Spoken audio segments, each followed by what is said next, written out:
The Ambedkar, we don't know. So he was an institution builder, a champion of workers' right. तो यहाँ पे article में लिखा गया है कि 130th बर्थ एनिवर्सरी आज हम सेलिब्रेट कर रहे हैं डॉक्टर भीमराव अम्बेडकर की, and his role as a social reformer. And ये जो इंडियन कॉन्स्टिट्यूशन था तो उसके ड्राफ्ट कमेटी के भी चेयरमैन थे, एंड ये हमारी कंट्री के फर्स्ट लॉ मिनिस्टर भी थे। तो फर्स्ट अगर आता है कि कानून मिनिस्टर कौन थे हमारे देश के, तो वो थे Bhimrao Ambedkar.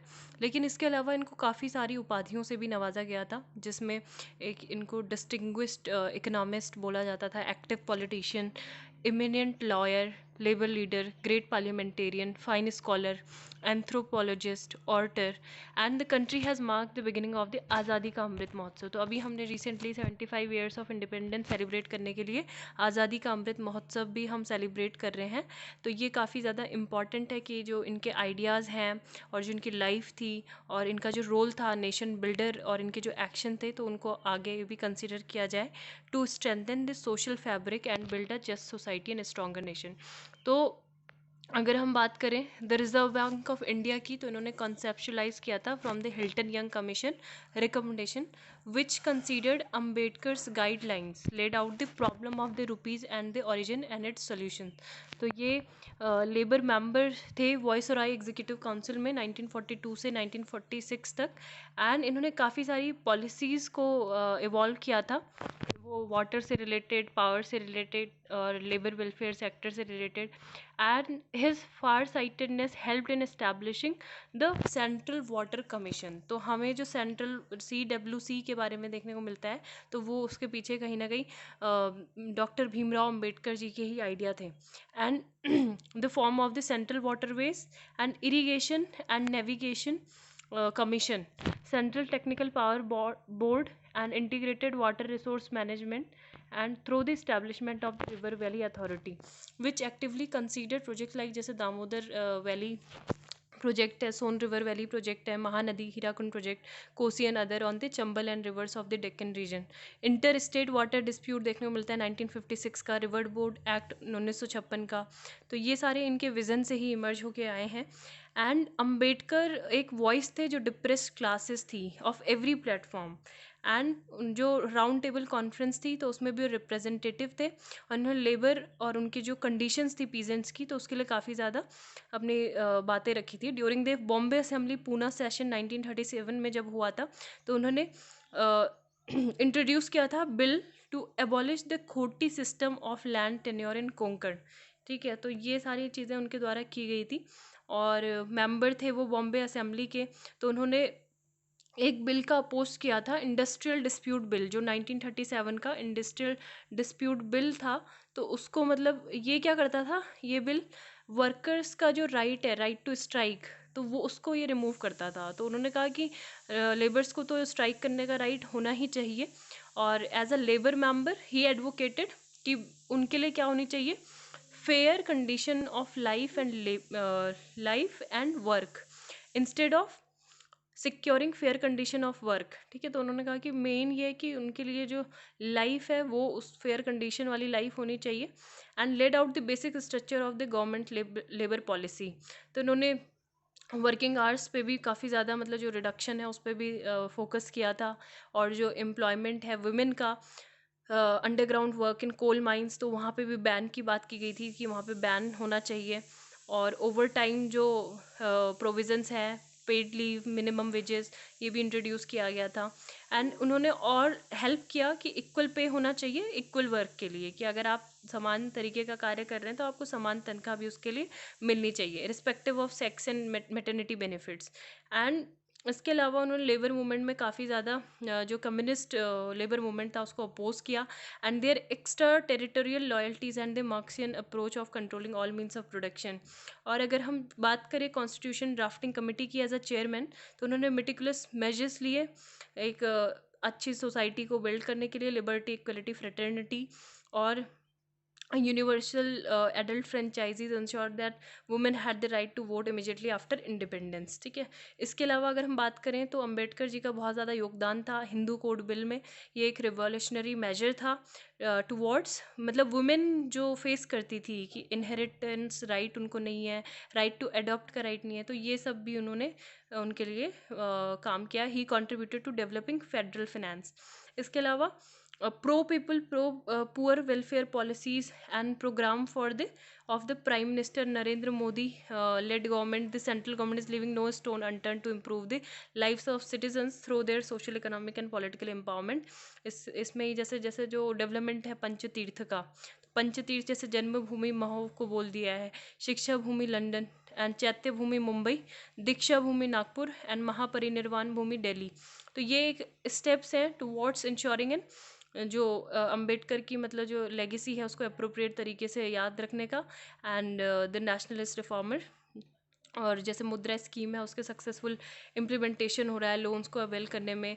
Standing up India है, तो ये जो इंटरप्रेन्योरशिप है तो एससी और एसटी कम्युनिटी में उसको बढ़ाने के लिए ये है ना, स्टैंड अप फॉर इंडिया। और दूसरा मुद्रा स्कीम का then expansion of merit cum means scholarship है, आयुष्मान भारत स्कीम, पीएम आवास योजना, और ग्राम पंचायत ग्राम ज्योति योजना, सौभाग्य योजना, Deendayal Upadhyay Ujjwala Yojana, the simplification of labour laws. तो ये सारे सेवरल मेजर हैं गवर्नमेंट के द्वारा लिए गए हैं, और बी आर अम्बेडकर के जो ड्रीम्स थे उनको फुलफ़िल करने के लिए ये हैं। ठीक है, तो उनको ये ट्रिब्यूट देते हैं हम आज के दिन। यही सब था आर्टिकल में। देन यहाँ पे कि जो बाइडेन है वो उन्होंने डिसाइड किया है कि वो जितने भी अमेरिकन ट्रूप्स हैं तो अफ़गानिस्तान से वो सितंबर 11 के बीच में विड्रॉ कर लेंगे। ठीक है, तो 20 years after the terrorist attack, जब वहाँ पे वर्ल्ड ट्रेड सेंटर में अटैक हुए थे अमेरिका के, तो उसके बाद से वहाँ पे ट्रूप्स डिप्लॉय थे, अमेरिकन ट्रूप्स। तो अभी ये बोला गया है कि अफ़गान गवर्नमेंट और तालिबान के बीच में पीस टॉक के जो डिप्लोमेटिक एफर्ट्स हैं वो जारी हैं। And the only US military forces, जो भी वहाँ पे मिलिट्री फोर्सेज रह जाएगी वो केवल उनके लिए होगी जो वहाँ पे यूएस के डिप्लोमेट्स हैं, तो उनको प्रोटेक्ट करने के लिए होगी। इसके अलावा यहाँ पे ही यूएस यहाँ से तो विड्रॉ कर रहा है काबुल से अपने ट्रूप्स को, लेकिन इंक्रीज कर रहा है मिलिट्री प्रेजेंस इन जर्मनी। तो जर्मनी में वो अपने मिलिट्री प्रेजेंस को और ज़्यादा बढ़ा रहे हैं अभी, क्योंकि रशिया के जो ट्रूप्स की मूवमेंट है वो वहाँ पे यूक्रेन जो बॉर्डर है, लाइन ऑफ कॉन्टैक्ट जिसे बोला था हमने LOC है ना, यूक्रेन और रशिया के बॉर्डर पे आती है। तो यहाँ पे बहुत ज़्यादा स्टैंड ऑफ चल रहा है, तो यहाँ पे वो ट्रूप्स को डिप्लॉय कर रहे हैं। UN, Turkey and Qatar to convene high level talks between Afghanistan government and Taliban. तो यहाँ पे United Nations, Turkey and Qatar, ठीक है, तो ये हाई लेवल इंक्लूसिव कॉन्फ्रेंस करेंगे इसी मंथ में बिटवीन जो अफगानिस्तान के रिप्रेजेंटेटिव होंगे और तालिबान के रिप्रेजेंटेटिव होंगे। तो ये क्या करेगा, accelerating the ongoing intra Afghan negotiation और achieving a just and durable political settlement. And Turkey host करेगा इस्तांबुल कॉन्फ्रेंस को on Afghanistan peace process in Istanbul. तो अप्रैल 24 से मई 4 के बीच में ये होगी। जो भी रिप्रेजेंटेटिव होंगे तालिबान और अफगानिस्तान के, UN के, ये सब मिलेंगे। India is among the over 20 nation invited for talks. ठीक है, तो इंडिया भी उन 20 देशों में शामिल है जिसको इनवाइट किया गया इन बातचीत के लिए।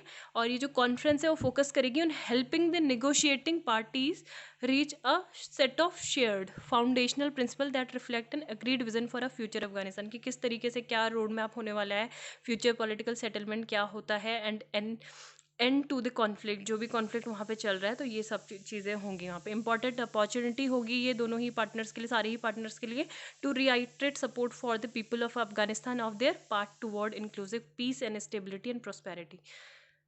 Then Biden proposed summit with Putin after Russia calls US an adversary। तो यहाँ पे जो US के प्रेसिडेंट है उन्होंने रशियन प्रेसिडेंट व्लादिमीर पुतिन को मतलब ये बोला है ट्यूसडे को, to reduce tension stoked by Russian military buildup on Ukraine border and propose a summit of the strength leaders to tackle a raft of disputes. तो ये डिस्प्यूट को tackle करने के लिए समिट की बातचीत यहाँ पे बोली है। Then China's Li calls for more communication with US। तो ये तो है नहीं इतना important.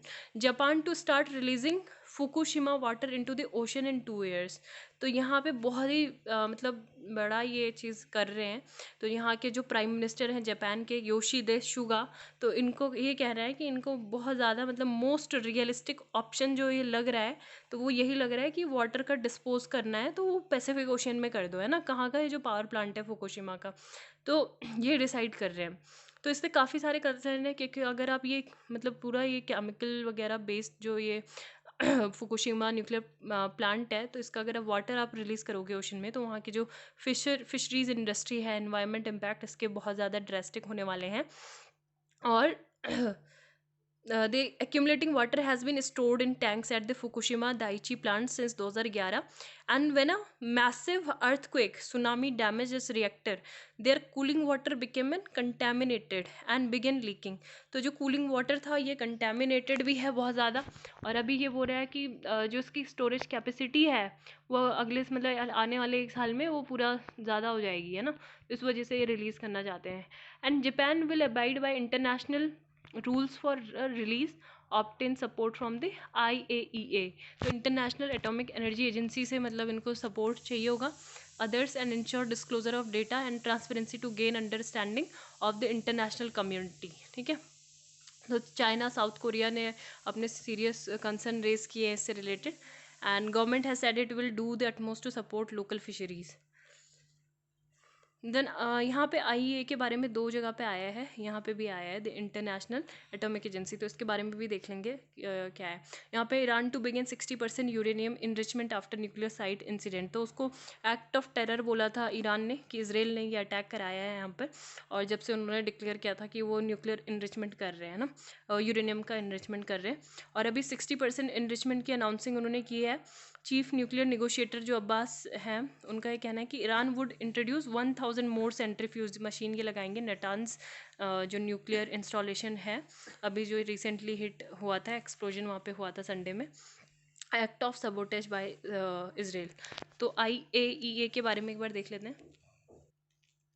International Atomic Energy agency, तो अगर इसे हम बोलें तो ये सेटअप हुई थी 1957 में with in the United Nations family, और setup as the world's atoms for peace. और इसकी जो रिपोर्ट्स, ये रिपोर्ट्स किसको करती है, United National General Assembly and Security Council को। इसका हेडक्वार्टर वियना ऑस्ट्रिया में है, ऑस्ट्रिया। ओके। एंड फंक्शन इसके ये हैं कि ये अपने जितने भी मल्टीपल पार्टनर्स और मेंबर स्टेट हैं उनके साथ ये प्रमोट करता है कि एक जो न्यूक्लियर टेक्नोलॉजी है उनका पीसफुल, सेफ और सिक्योर वे में यूज़ हो। seeks to promote the peaceful use of nuclear technology and to inhibit its use for any military purpose including nuclear weapons। Board of governors की बात करें तो 22 मेंबर स्टेट इसमें होते हैं, and elected by general conference 11 members every year, 2 years term होता है। 10 member states nominated by the outgoing board, and board of member each receive 1 vote.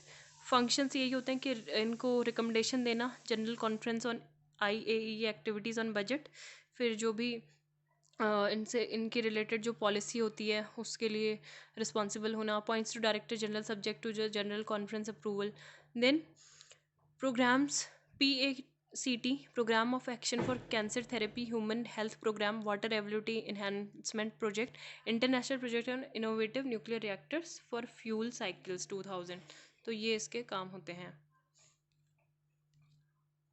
अब यहाँ पे ये एक्सप्लेन सेक्शन में the road to foreign vaccine, कि यहाँ पे जो है WHO लिस्टेड या फिर US UK जापानीज़ रेगुलेटर्स ने जिन वैक्सीन्स को अप्रूवल दे दिया है तो उनको इंडिया में भी इमरजेंसी यूज़ अप्रूवल दिया जाएगा। और ये जो है यहाँ पे शॉर्टेज ऑफ वैक्सीन देखी गई थी, इस वजह से ये सेंट्रल गवर्नमेंट ने इनिशिएटिव लिया है। एंड इंडिया के पास अगर करंट वैक्सीनेशन प्रोग्राम की बात करें तो 2 वैक्सीन है, कोविशील्ड जो सीरम इंस्टीट्यूट ऑफ इंडिया के द्वारा है बिल्ड है, एंड कोवैक्सीन जो भारत बायोटेक के द्वारा। और एक्सपर्ट बॉडी ने अभी जो है नेशनल रेगुलेटर, इन्होंने रिकमेंडेशन दी है emergency use approval of Russia की स्पुतनिक 5। ठीक है, ये भी है। सो यहाँ पे यही है कि what are the rules on regulatory approvals for foreign COVID-19 vaccines. तो ये है कि उनका जो local trial, local clinical trial का जो डेटा होता है वो उनको सबमिट करना पड़ता है अगर उनको लिस्टेड करना हो new drugs and clinical trials rule 2019 के अकॉर्डिंग। ठीक है, और बाकी ये है कि rules has empower the regulator to relax the rules. अगर वैक्सीन अप्रूव हो जाती है नेशनल रेगुलेटर के द्वारा किसी भी कंट्री के, तो उसका यूज़ कर सकते हैं। तो इंडिया में has technically waived the pre condition to conduct phase 2-3 trials at the Indian side. तो इसका मतलब ये है कि what does this mean for foreign manufacturer. तो ये होगा कि फॉरेन मैन्युफैक्चरर भी यहाँ पे आके कर पाएंगे वैक्सीनेशन, मतलब अपना पार्टिसिपेशन यहाँ पे करेंगे। How will the regulator then assess the safety of this vaccines. तो सेफ्टी के लिए स्पेशल कंडीशन होगी under which foreign manufacture have to assess.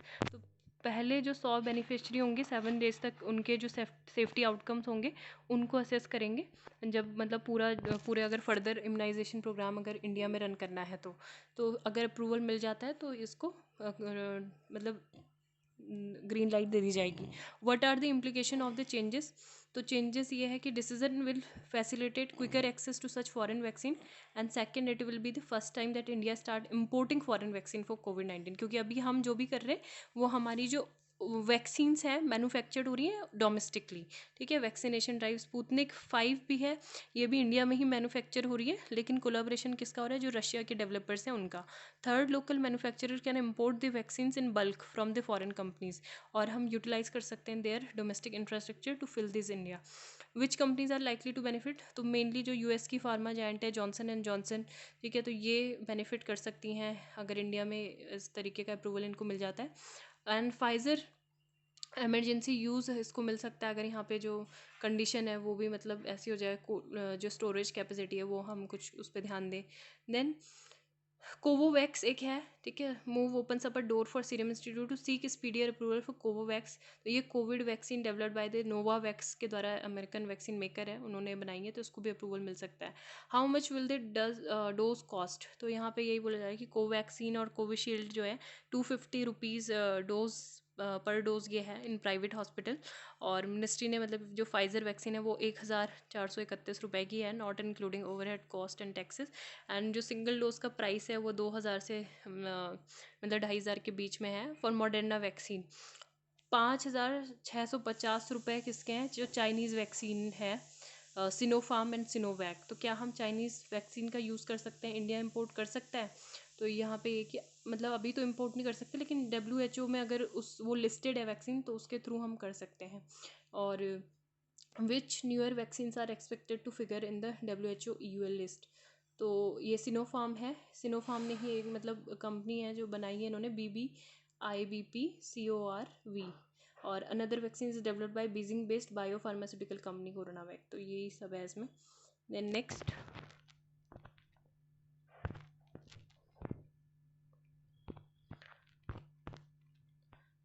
यहाँ पे उनगौत रिवर न्यूज़ में थी अभी रिसेंटली। तो Umngot is considered India's clearest river, सबसे ज़्यादा क्लियरेस्ट रिवर इसको बोला जाता है।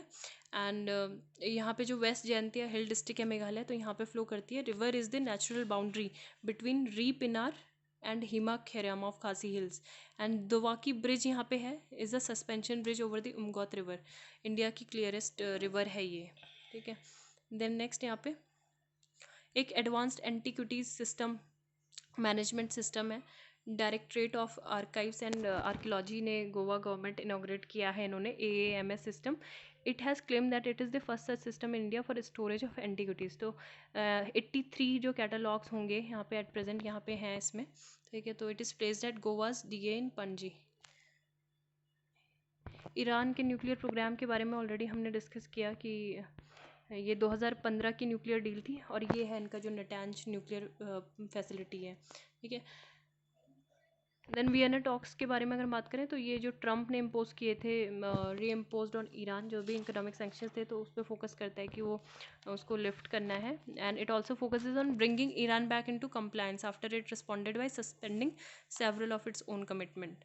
तो ये US has demanded movement from Tehran in return. जो इंडस और गंगेज रिवर डॉल्फिन्स होती हैं, ये 2 सेपरेट स्पीसीज़ हैं, ठीक है, तो ऐसा बोला जा रहा है। और कंजर्वेशन स्टेटस की बात करें इनके IUCN के द्वारा, तो गंगेज रिवर डॉल्फिन जो होती हैं इंडेंजर्ड उनको क्लासीफाई किया गया है। And Ganges dolphin is a schedule 1 animal under the Indian wild life protection act 1972। Sputnik 5 recommended for emergency use. तो अभी के लिए इतना ही।